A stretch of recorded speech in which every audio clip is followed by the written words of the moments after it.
Good morning. We're going to quickly look at the changes in the river level, and then I want to show you something else. But interestingly here,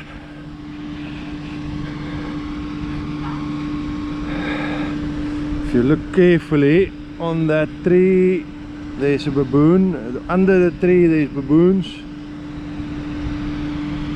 Under that tree there's a baboon.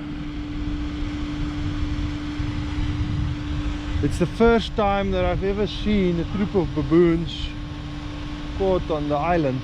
Now, in 2011, where this flood is heading, there was a cow stuck on the island. It mooed every day, you could hear it. But there's one spot on this island that stayed dry even up to that level. And the trees, of course, remain. So the baboons are not going to have a good time. But they're trapped on this island because the stream on the other side of the river is stronger than this one. Whether they will attempt to cross it or whether they will just weather the flood on the island, I don't know. But they're not going to have a good time. I'm not sure they know what they're in for yet. Anyways, let's look at the levels. There's the blue marks. We're at about 1.7 meters above the original mark now. That blue line is the 2 meter mark. 3 meter, 4, 5 meters. Now, we'll have a quick look at Vaal and Garib dams. Let's have a quick look at the dam starting at the Vaal dam. Vaal dam is at 106%. You can see that it's now quickly dropping in level, about 106% there. And the outflow is less, the inflow is less than the outflow. So that situation is stable and it's recovering some of its ability to control flood waters. Then, same with the Garib dam, 114%. The level shows dropping. Also, inflow is lower than outflow, which means it's recovering some of that ability as well. Then let's look at just the river, the rivier, 115 cumec, so that's dropping rapidly. Now let's look at, the Bloemhof dam. Bloemhof dam is at 111%. It peaked at around 114%. And the forecast is that today they will close one of the floodgates and lower the outflow to 2,400 cumec. The inflow currently 2,200 there, but again let's just look at what they say here. They say outflow 2,660, which is more than the 2,600 used in the forecast. So we don't know exactly what that outflow is. If we look at the Van der Kloof dam, it's now stable at 111%. The forecast is for a rapid drop in inflow. Inflow currently at what is that, about 1,900. But before we accept the outflow figure, let's just look. Outflow from Garib is 1,900, so it will remain at that level for a while.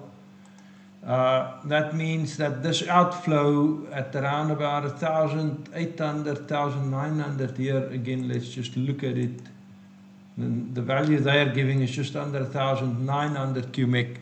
So 1,900 plus 2,660 from Bloemhof, that gives you 4,500 plus the rivier's 100 cumec. That gives you 4,600 outflow. But now looking at the lower Orange, there's something that's discussed by the people who actually look at this more closely even than I do.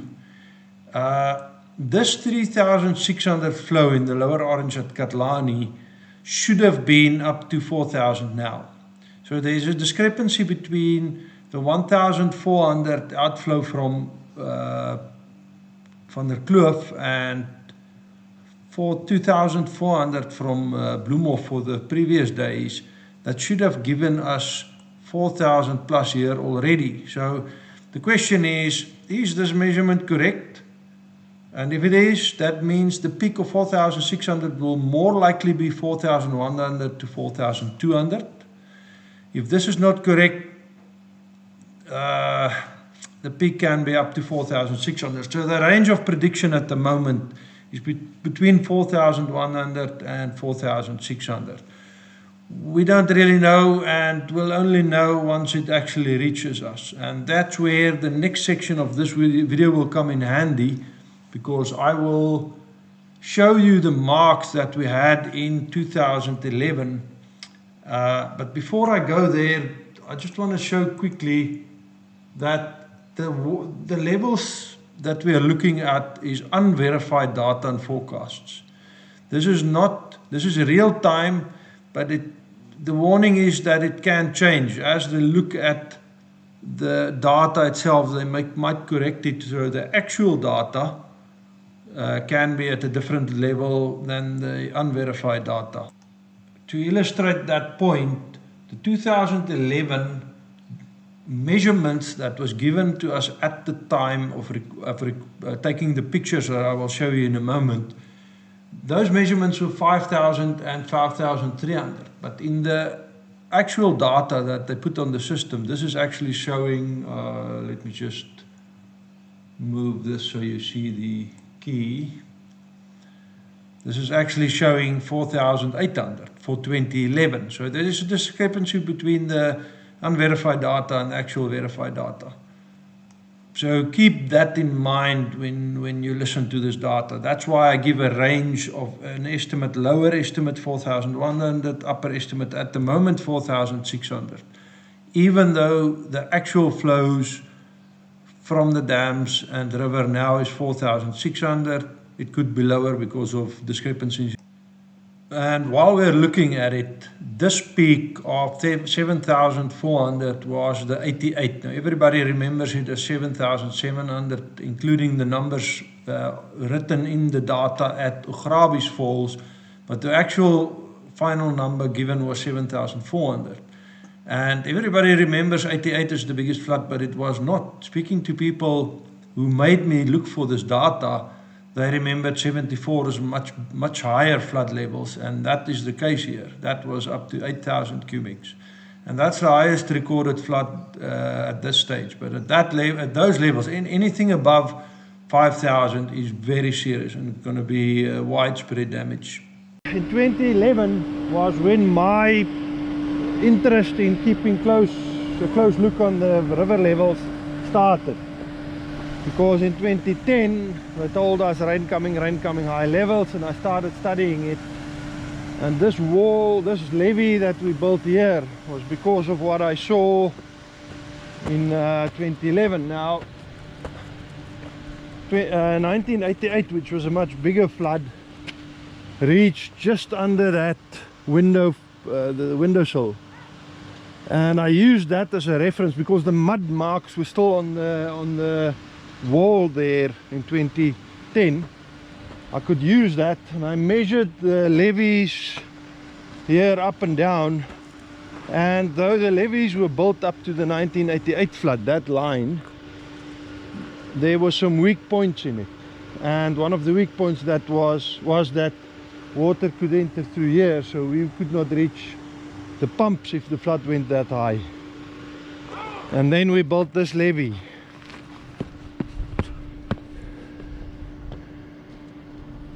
And then I started taking pictures of the river. I made an attempt to do a kind of time-lapse kind of thing, and I'll show you what it looked like. In my mind it would create a good picture of the river level, but as you can see, you don't really get that feel for it. Then I show you this area now.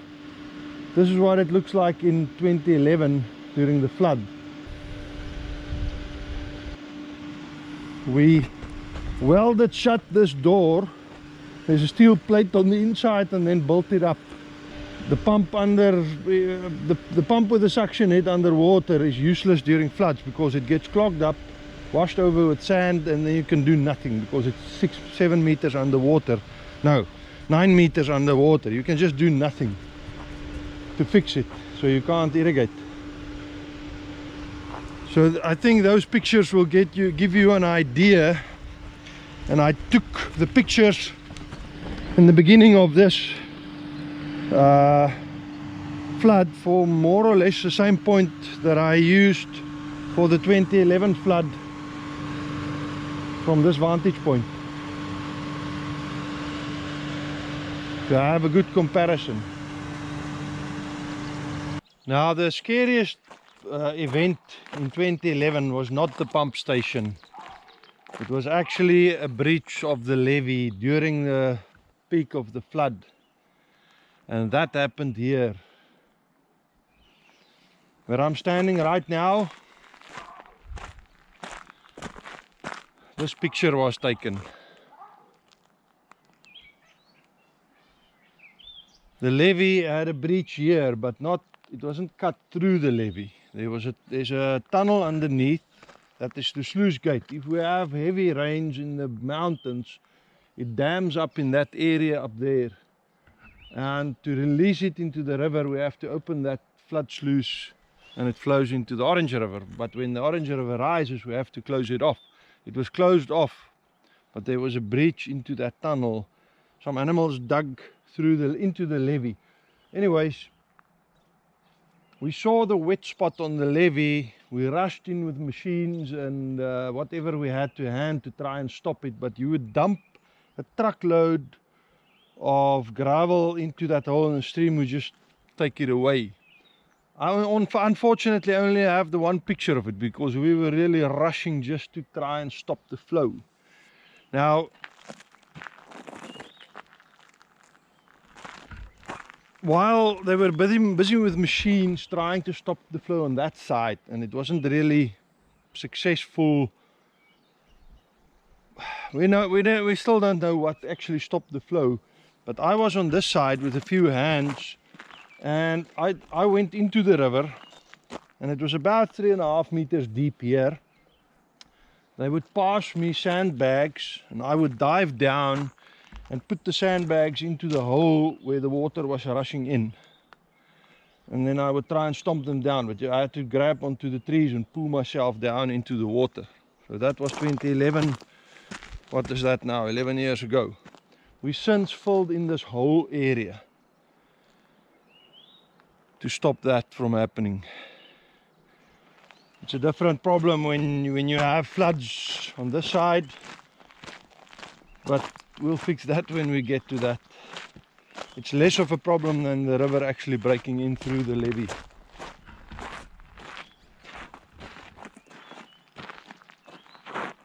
So you can understand why I'm very cautious about the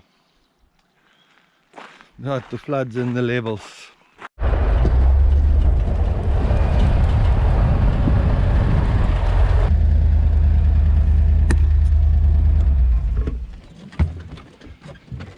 It looks about the same as in the last video. It's slightly higher, not much. You can see that it was higher, but this river, I've mentioned it in a lot of videos in the past. This river pulses.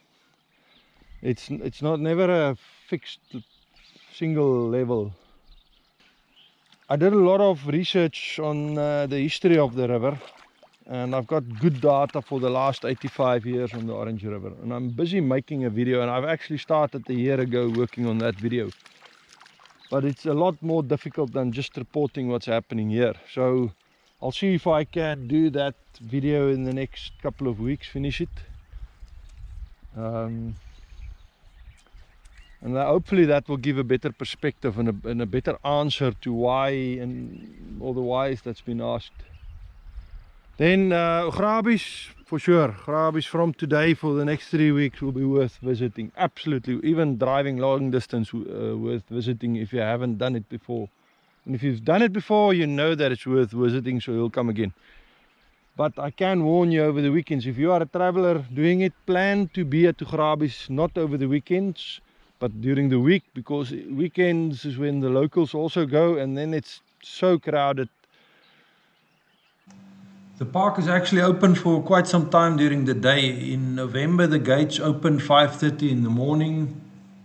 It's here, and they only close at 6:30 in the afternoon, so that gives ample time for viewing the falls.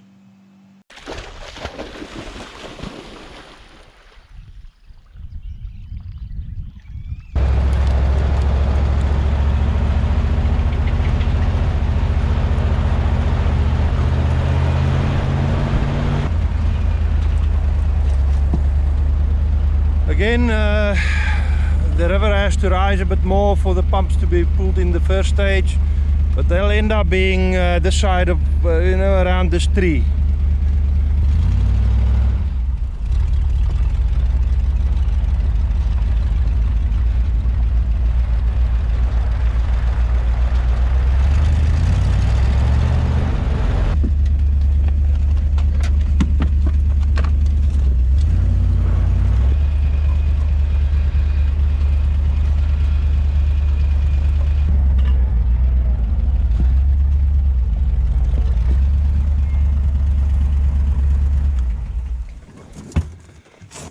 Right, not much has changed at Doringboy as well.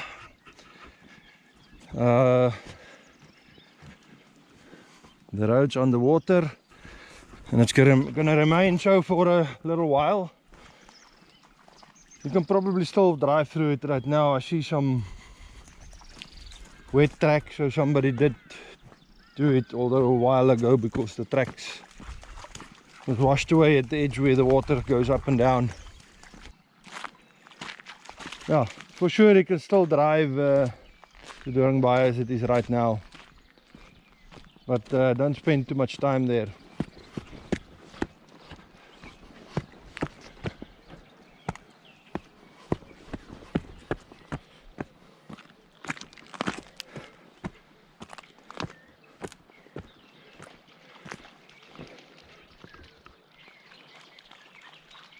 A good look at the river before the mayhem happens. Tomorrow I'll probably just give a quick short update, try and work on that history of the river video, and I'll see you on the next one. Cheers.